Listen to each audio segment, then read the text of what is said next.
बेचकर इलेक्शन जीते या उसूल पे खड़े होकर इलेक्शन हारा है? तो आपकी हार मानी किसी ने? कोई कहता है कि कराची के स्टेक होल्डर पाकिस्तान तहरीक इंसाफ से बात करें? वो बेचारे खुद भी नहीं कहते। वो भी हमें गाली देते, कराची को बेच दिया।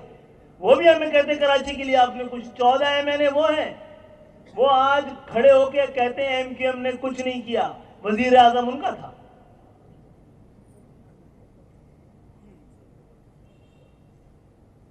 सदर और गवर्नर उनका था। हमने बेचा अपने आप को MQM के हाथों। अब हम नहीं है, पूरी एक तहरीक है। और क्या ये बात पहले भी कही थी और बात हुई थी। पहली बात, अब आपको कोई धोखा नहीं दे सकता। अब की धोखा देने की बारी हमारी है। लेकिन धोखा हमारा ऑप्शन नहीं है, हम दे नहीं पाएंगे। हमारी तहजीब इजाजत नहीं देती, हमारी तरबियत इजाजत नहीं देती, हमारा नजरिया इजाजत नहीं देता, हमारी तारीख इजाजत नहीं देती, हमारी तंजीम इजाजत नहीं देती, हमारी तहरीक इजाजत नहीं देती। आपको धोखा देने का टाइम निकल चुका है। ये 7 भारी पड़ रहे हैं, 27 आने वाले हैं, फिर इनका क्या करेंगे? ये आपको डराने वाले, दबाने वाले, मारने वाले, आपका रास्ता रोकने वाले थक गए हैं। आज नहीं कह रहा, कई साल से कह रहा हूं, और यह भी कह रहा हूं अच्छा वक्त हमारी जानिब बढ़ रहा है, उसी का खौफ है। उसके लिए दोबारा बात करेंगे, किस तरह अच्छे वक्त में अच्छे बनकर अच्छे वक्त को कौम के लिए अच्छा बनाएंगे। यह भी कई साल से कह रहे हैं कि MQM अपने आप को बचाने की कोशिश में बच नहीं पाएगी। MQM जब तक कौम को बचाने की कोशिश नहीं करेगी, उस वक्त तक बच नहीं पाएगी। और हमने इस कागज के जरिए कौम को बचाने का नुस्खा आने वाली नस्लों को दे दिया है।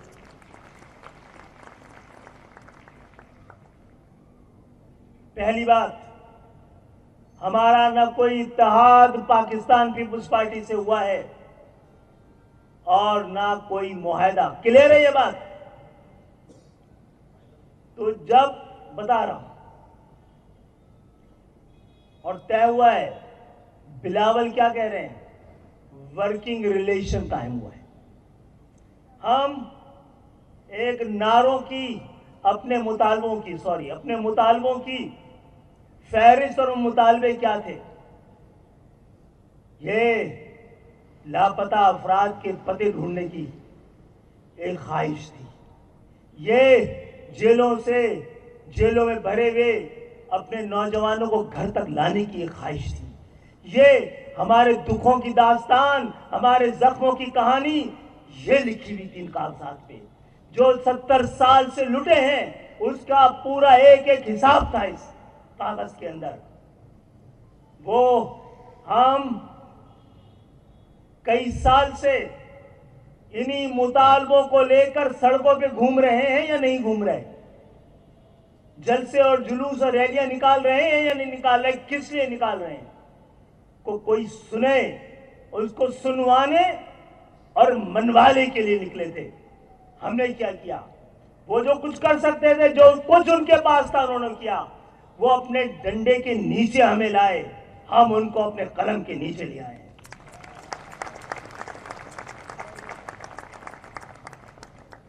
अब धोखा हम कैसे खाएंगे जब हमें इनकी हुकूमत ही नहीं बनानी है? और बनानी भी है, जमहूरियत को बचाने के लिए हम जाएंगे नहीं। आप मेरे साथ खड़े रहिएगा। नहीं जाने देंगे MQM को हुकूमतों में वजीर बना के, जिसमें चंद लोगों को फायदा होता है। जब बहुत जरूरत होगी तो आपसे इजाजत लेना लाजिम करार दिया जा रहा है।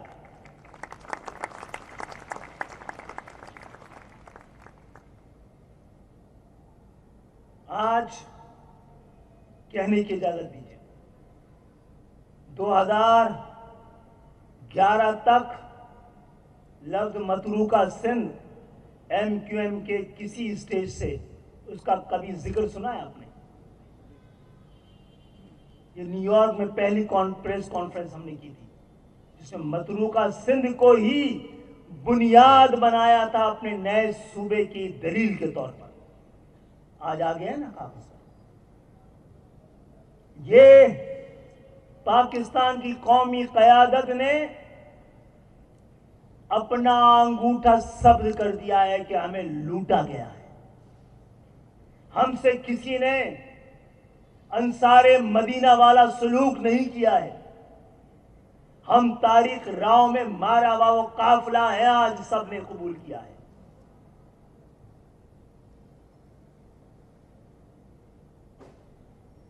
हमने ये मनवाया है कि सूबे धरती मां नहीं है, धरती मां पाकिस्तान है। और इस पाक धरती मां को ज्यादा सूबों की जरूरत हुई तो ये सूबे बनाए जाएंगे और पाकिस्तान के अंदर कोई इतनी मुकद्दस सरजमीन नहीं है जहां सूबे ना बनाने की बात की जाए। सिंध में भी बनेंगे, पंजाब में भी बनेंगे, केपीके में भी बनेंगे, बलोचिस्तान में बनेंगे, जहां जहां जरूरत है वहां बनेंगे। कहां थी वो एमके जब गिलगित बिल्तिस्तान को सूबा बनाया जा रहा था? तो मांगा था किसी ने? अब जहां से आवाज आती है तो आज की एमकेएम कहती है कि हमारे सूबे के बगैर किसी और सूबे का नाम लिया तो हम सड़कों पे होंगे।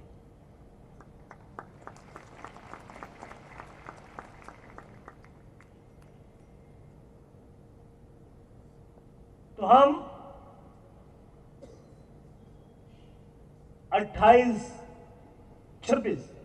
26 जनवरी को वजीर आला हाउस पर कब्जा करने गए थे क्या? एक मुतालबा लेके गए थे और उनसे कह रहे थे आओ और सुनो। किन से कह रहे थे? जो वहां मौजूद थे। अब अगर पाकिस्तान पीपल्स पार्टी की टॉप लीडरशिप कह रही है आओ सुनाओ, तो ना जाते? सुनवाया भी है, मनवाया भी है।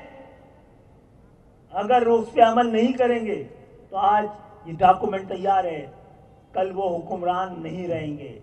नए हुक्मरानों के साथ इन्हीं मुआहदों पर कौम, महाजिर, सिंध के शहरी इलाके अपना मुकदमा लड़ते रहेंगे। आप आगे बढ़ रहे हैं, आपको नजर नहीं आ रहा तो फिर मुश्किल है। हमने तो बहुत पहले कहा था, लोगों को एमकेएम तकसीम होती हुई नजर आ रही है, हमें एमकेएम की तजदीद होती हुई नजर आ रही है। हम उस वक्त भी लोगों से कह रहे थे कि आपको एमकेएम बिखरती हुई नजर आ रही है, हमें एमकेएम निखरती हुई नजर आ रही थी। आप बताइए, हमने आपको पीटीआई को हमने छोड़ा तो हुकूमत छूट गई उनकी, हमने पीटीआई को पकड़ा तो हुकूमत मिल गई उनको। तो हमारे मिलने से और हमारे जुदा होने से पाकिस्तान की सियासत और पाकिस्तान का ऐवान आपकी जरूरत बन के रह गया है।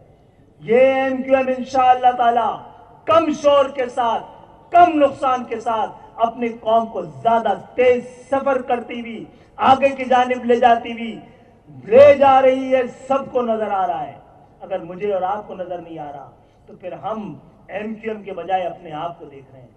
कोई पीछे रह गया है तो अपनी नालायकी से पीछे है, कोई अपना अलग से सोच रहा है तो वो काफिले से अलग हो गया है। किसी को नहीं मिलेगा जो काफिले के साथ शामिल नहीं होगा, जो कारवां के साथ शामिल नहीं होगा, वो मंजिल पे नहीं पहुंच पाएगा।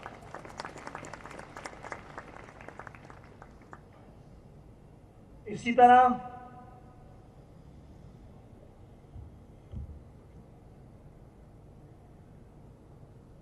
वफाक से अलग और सूबे से अलग। सूबे से क्यों जरूरी था कि 18वीं तरमीम के बाद 70% चीजें उनके पास थी। 18वीं तरमीम को हमने कभी रोल बैक करने को नहीं कहा है, हमने कहा इस पर मुकम्मल इम्प्लीमेंट होना चाहिए, क्योंकि उसमें आर्टिकल 140 से MQM ने डलवाया था। अब आने वाले वक्तों में आपने देख लिया है, जो पढ़े लिखे हैं, जो जिनकी आंखों पर नफरत की ऐनक है और वो लगा रहे हैं बैनर, तो लगाने दीजिए। आप डर रहे हैं तो आपको घर में बैठना चाहिए। लड़ने के लिए MQM की सफों पे बुज़दिलों का कोई काम नहीं है।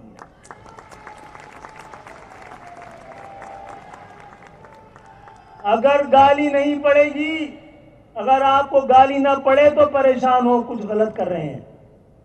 आप पाकिस्तान के निजाम को चैलेंज कर रहे हैं, वो गाली नहीं देंगे तो फिर क्या करेंगे आपके साथ। और आइंदा मेरा ख्याल है हम हुकूमत में जाए ना जाए, डिप्टी स्पीकर मांग लेते हैं, ताकि किसी दिन डिप्टी स्पीकर हमारा ऐलान कर दे जागीरदाराना निजाम खत्म। जिन्होंने कर्जे लेकर खा गए हैं वो सब जेलों में। कल अल्लाह करे अगर ये फैसला आता है तो डिप्टी स्पीकर के अलावा फिर MQM को किसी चीज की जरूरत नहीं है, और MQM के पास ये ताकत आ गई तो पाकिस्तान को फिर किसी और चीज की जरूरत नहीं रह जाएगी। आवाज बैठ रही है, सच की आवाज और हक की आवाज का मसला ही यही है, या तो बैठा दी जाती है या बैठ जाती है। तो बहुत बहुत शुक्रिया। काम करने का वक्त आ रहा है। जो लड़ेगा उससे लड़ेंगे, जो साथ चलेगा उसके साथ चलेंगे। हमारे पास करने के लिए बहुत कुछ है, तो कोई रास्ते में ना आए। हमारे पास वक्त भी कम है, काम भी ज़्यादा है, कारकुन भी बहुत हैं। हमने कहा था MQM के अलावा ना सिंध के शहरी इलाकों की कोई का मुस्तकबिल और उसकी कोई नुमाइंदगी है, ना पाकिस्तान का कोई मुस्तकबिल है। बहुत बहुत शुक्रिया। आप थे कन्वीनियर मुत्तहदा कौमी मूवमेंट पाकिस्तान डॉक्टर खालिद मकबूल सिद्दीकी भाई, कि जो आज के इस प्रोग्राम में अपने इज़हार ख्याल फरमा रहे थे। अब इसी के साथ ही आज के इस प्रोग्राम का बाकायदा इख्तिताम किया जाता है। जिए मुत्तहदा, जिए पाकिस्तान।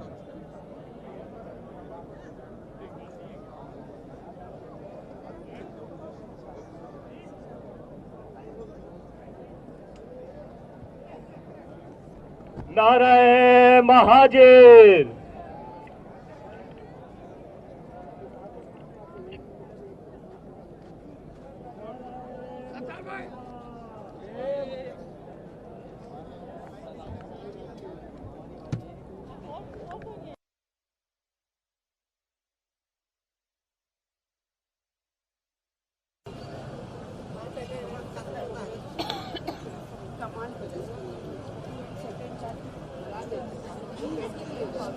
तमाम हक परस्त साथियों से जो पंडाल के तरफ माए बाबरकत के नाम से किया जा सके, तमाम यूसी के टाउन के जिम्मेदारों से गुजारिश कि वो बराए आगाज खुदाए बाबरकत के नाम से किया जा सके कि न मुंह छुपा के जिए हम नसरमगरों की नजर से नजर मिला के जिए।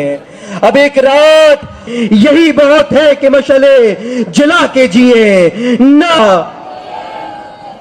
तमाम हक परस्त साथियों से गुजारिश के बराए करम पंडाल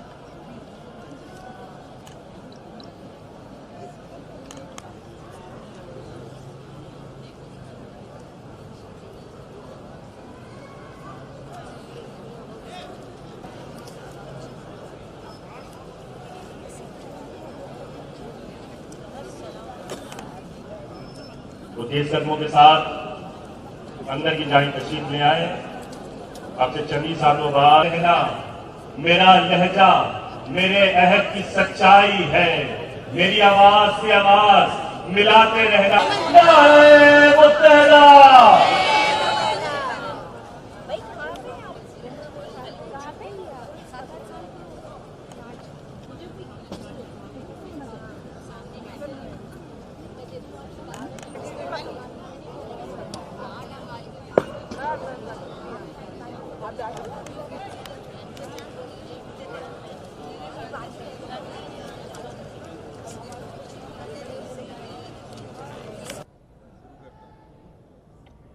शुरू करता हूँ अल्लाह ताला के बाबरकत नाम से, जो बड़ा मेहरबान नहायत रहम करने वाला है।